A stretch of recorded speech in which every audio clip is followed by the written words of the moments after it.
Hola, ¿cómo están? El Señor les bendice. Bueno, antes que empiece a hablar acerca de lo que quiero hablar hoy, que está relacionado con la Biblia, hablando del pobre, del necesitado y de la justicia,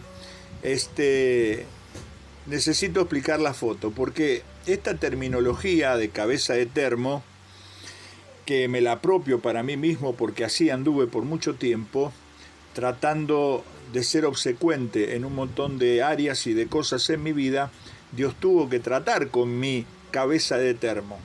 Entonces, solo es una expresión coloquial, no es para que nadie se enoje, sino que tratamos de tomar las cosas del presente que nos toca vivir con un poco de humor. Dicho esto, recuerden que un cabeza de termo es alguien terco, ignorante, torpe, de pocas luces, que muy a menudo es muy difícil de convencer, aunque vos le puedas presentar todas las pruebas habidas y por haber. Esto tiene la metáfora, ¿no?, de que al igual que un termo, la persona mantiene una postura inmutable, no evoluciona, no quiere aprender y a veces se termina interpretando como que tiene la cabeza hueca. Bueno, después de estas explicaciones, yo quiero hablar justamente en un contexto donde nuestra sociedad está muy quebrada, está muy rota, todo el mundo está hablando de lo que ayer la mayoría de los representantes del pueblo argentino votaron en el Congreso de la Nación para que los derechos laborales que han regido como parte del artículo 14 de la Constitución y otros artículos constitucionales defendiendo el salario del trabajador y al trabajador mismo, han quedado prácticamente destruidos por una ley que la llamaron modernización laboral, pero que lógicamente los que ya tenemos algunos años sabemos que es solo un cambio de nombre, pero es más de lo mismo. Ahora, nosotros los hijos de Dios, porque esto es para entendidos, atención, porque yo quiero hablarles qué decir, porque me han llamado por teléfono, ¿usted qué opina? Bueno, ya he opinado en otras partes, pero he tratado de buscar decir las cosas desde una visión del reino de Dios y su justicia, porque si no, están los termos que te viven diciendo, porque vos sos cuca, porque vos sos zurdo, porque vos sos esto, no. Entonces hay que tratar de encontrar en la palabra de Dios cuál es la postura de Dios y cuál es la visión del reino, y también verlo al propio Señor Jesús y a los apóstoles, tener posiciones claras acerca de ayudar al pobre y de la justicia social, que no nace a la luz de la Biblia, ni se alinea con ideologías ni de derecha ni de izquierdas, sino que se alinean con el corazón de Dios revelado en la Biblia, su justicia y su reino. Entonces yo quiero hablarles sobre qué pienso de la realidad nuestra. ¿Para qué? Para que la gente o aquellos que se atreven a pensar un poco el corazón de Dios a la luz de la palabra puedan tener una visión teocéntrica, también una visión ética, también una visión desde lo relacional con las demás personas y no solamente ideológica. Por eso quiero desarrollarlo en niveles bíblicos y profundamente teológicos, si es que le podemos llamar profundamente teológicos. Pero el pobre en la Biblia no es una cuestión de justicia solamente, no es solamente una cuestión de ideologías. En la Escritura, el pobre no está puesto ahí como un problema político, sino que es un asunto espiritual y moral al mismo tiempo.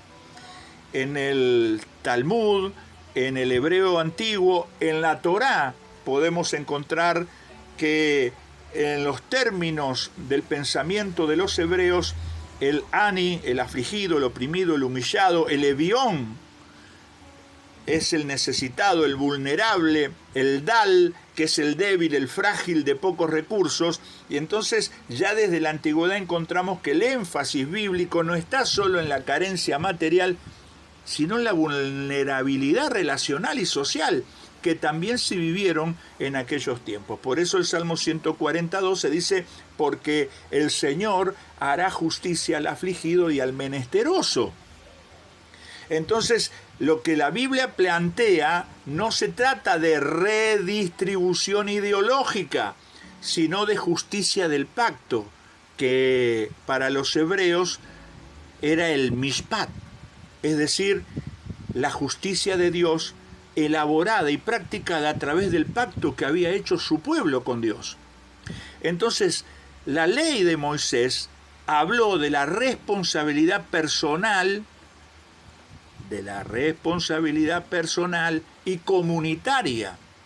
Por eso no encontrás en la Biblia que la ley de Moisés fuera un tema de Estado, pero tampoco de abandono, porque la Torá establece un equilibrio que rechaza ambos extremos modernos, y por eso vemos en la Torá que la Torá no promueve el asistencialismo perpetuo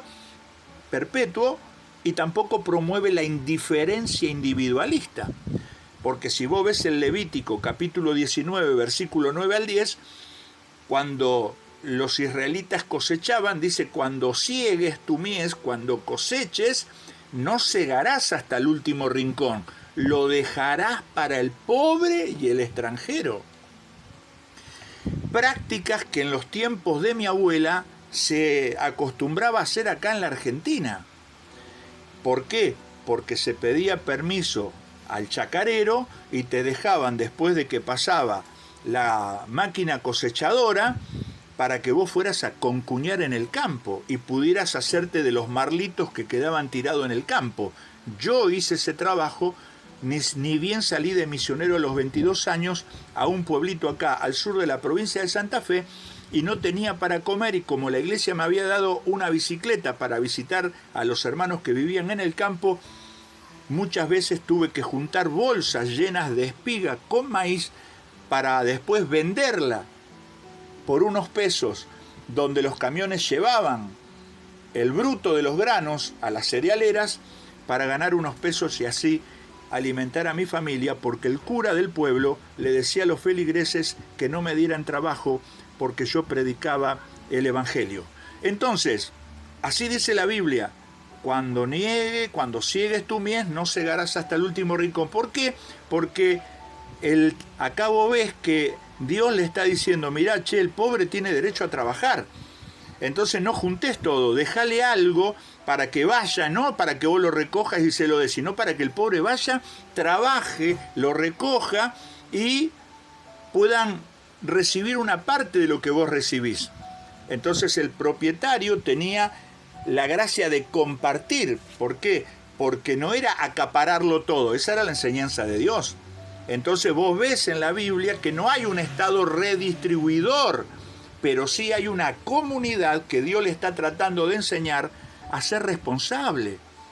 Entonces, cuando vos ves el pensamiento de Dios en la Biblia, se rompe con la izquierda ideológica, que habla de dependencia estructural, y la derecha ideológica, que habla del sálvese quien pueda. En el otro seguimos hablando.